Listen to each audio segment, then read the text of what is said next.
Okay, I'm going to do a quick explanation of my Well of Chaos board here and how it works, along with the Formless Nothing standee. So, whenever you have a player who wishes to manipulate the chaos and try to affect somebody else's alchemy experiments, they can play this Creeping Chaos card. It allows you to give one of these tokens to another player, and the player will keep it on their board. And when they do an alchemy experiment over here, it's going to mess with their rolls, or it might not. It depends what's underneath there, and it might affect their roll depending on what's present in their results. It also might sabotage some ingredients.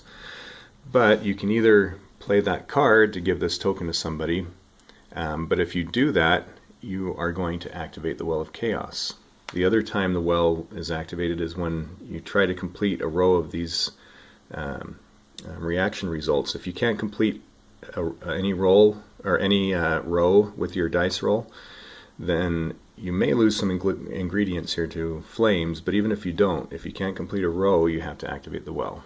So poor alchemy, or your choice to play one of these against an opponent, causes you to activate this. And what you do to activate it is you use this gear to rotate the ring, and the reason you want to use this gear is so you don't have to grab this one and dislodge the crystals there.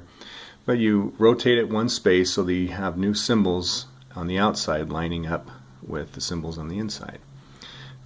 Once you do that, you're going to spin it, but you can see here each person will take one or two, depending on how many players, of the symbols there to represent your character. So after you've rotated it, you spin it.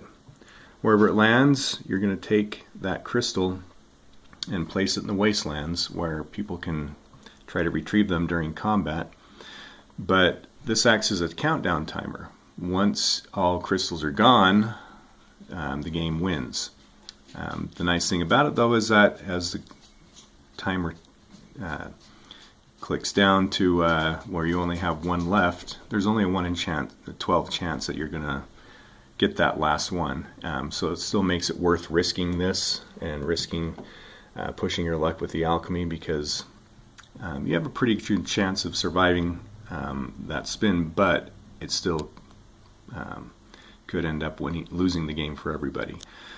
However, after you've removed a crystal, you apply the effect to whichever character has that symbol. That happens to be a symbol that I have on my character. So my steel is going to be blocked by the Formless Nothing, which means I can't send any golems there to collect steel. When I place that, I also place a chaos token underneath it. So I can't go there. I can go collect other resources, but I'm limited now in not being able to do that. Once somebody activates the well again, or if I want to get that standee moved off of my board, I can play one of these and give a token to somebody else and activate the well. At which time I would make the rotation, lining everything up, and it affects me again. It moves to my copper. Should have spun it a little harder, and it will place a new token there. Now you can see I can go to steel again, but there's a chaos token there. If I choose to go and get steel, I'm going to have to take that token and place it on my alchemy desk, and it's going to affect me the next time I do my alchemy rolls for an experiment. Or it may not, depending on what's on the other side of that token. Okay, every time it's activated, you're going to rotate it and spin it, and you're going to have the chaos moving around, leaving behind these tokens in its path. It can come up here and leave chaos tokens, meaning you can't place any of your apparatus equipment on your apparatus board on those spots until the chaos is moved. And if I place an apparatus here, then I'm going to have to take that token.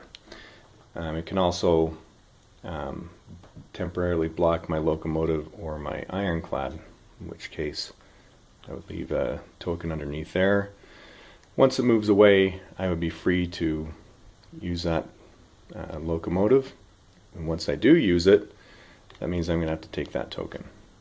But not until I use it, which means if it stays there, I had to switch these around to make room, but if it stays there, when I do my alchemy, only these two are going to be affecting it. and then I can use that later and put this underneath out here for another experiment after these two have been used.